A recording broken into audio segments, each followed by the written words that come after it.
আজ আমরা বাংলা সাহিত্যের একটা মাইল ফলক মানে শরৎচন্দ্র চট্টোপাধ্যায়ের বিখ্যাত উপন্যাস দেনা পাওনা নিয়ে একটু গভীরে আলোচনা করব। হ্যাঁ, ১৯১৬ সালের লেখা, কিন্তু আজও কি ভীষণ প্রাসঙ্গিক, তাই না? ঠিক তাই। আর আমাদের হাতে একটা বেশ ভালো বিশ্লেষণধর্মী পর্যালোচনা আছে, সেটাকে ভিত্তি করেই আজকের আলোচনাটা এগোবে। হুম। আর এই পর্যালোচনাটা কিন্তু বলছে যে এটা শুধু দেনা আর পাওনার হিসেবের গল্প নয়। না, একদমই না। এর ভেতরে মানুষের আত্মসম্মান, সম্পর্কের জটিলতা, সে সময় সমাজ, অনেক কিছু আছে। আসলে আর পর্যালোচনাটা জোর দিচ্ছে ওই দিকগুলোতেই। তো শুরু করা যাক। হ্যাঁ, তাহলে প্রথমেই আসি মূল বিষয়বস্তুতে। পর্যালোচনা অনুযায়ী উপন্যাসের একেবারে কেন্দ্রে আছে ঋণ, তাই তো? একদম। তবে শুধু টাকার ঋণ নয়, মানে ব্যাপারটা তার চেয়েও গভীর। ও আচ্ছা, কিরকম? পর্যালোচনাটা বলছে এই ঋণ চরিত্রগুলোর জীবনে শুধু একটা আর্থিক সমস্যা তৈরি করে না, বরং এটা তাদের সামাজিক সম্পর্ক, তাদের নিজেদের প্রতি সম্মান, সেগুলোতেও প্রভাব ফেলে। ঠিক মারাত্মক প্রভাব ফেলে। আত্মসম্মানে ঘা লাগে, মানসিক চাপ বাড়ে, এমনকি খুব কাছের সম্পর্ক, ধরুন ভালোবাসা বা শ্রদ্ধার সম্পর্ক, সেগুলোতেও চিড় ধরে এই ঋণের কারণে।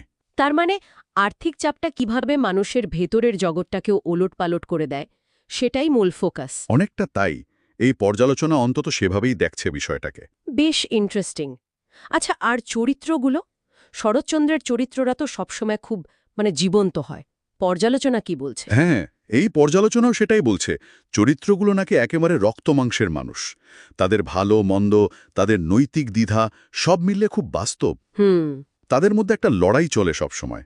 একদিকে নিজেদের নীতি, সম্মান বাঁচানোর চেষ্টা, আর অন্যদিকে পরিবারের দায়িত্ব, প্রিয়জনদের রক্ষা করার তাগিদ। যেমন? যেমন কেউ হয়তো পরিবারকে বাঁচাতে গিয়ে ঋণে জড়াচ্ছে, আবার কেউ সেই ঋণ শোধ করতে গিয়ে জীবনের কঠিনতম পরীক্ষার মুখে পড়ছে। এই চরিত্রগুলোর মধ্যে দিয়েই কিন্তু সেই সময়ের সমাজটা ফুটে ওঠে। হ্যাঁ, এই সামাজিক দিকটার কথাই ভাবছিলাম। পর্যালোচনা অনুযায়ী ঋণটা তাহলে শুধু ব্যক্তিগত থাকছে না? না, মোটেই না। এটা পুরো সমাজকেই নাড়া দিচ্ছে। পর্যালোচনাতে জোর দেওয়া হয়েছে যে কিভাবে এই ঋণ সমাজে বিভেদ বাড়ায়, মানুষের মধ্যেকার স্বার্থপরতা উস্কে দেয়। আর আত্মসম্মানের বিষয়টা? সেটাই তো সবচেয়ে করুণ।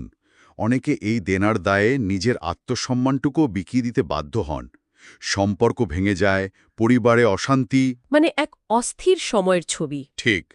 পর্যালোচনা বলছে শরৎচন্দ্র খুব স্পষ্টভাবে দেখিয়েছেন এই দিকগুলো, বিশেষ করে সমাজের নিচের তলার মানুষদের কষ্ট, তাদের লড়াইটা। এই বাইরের টানাপোড়েনের পাশাপাশি চরিত্রদের ভেতরের জগৎ, মনস্তাত্ত্বিক দিকটা, সে বিষয়ে পর্যালোচনা কিছু বলছে? অবশ্যই।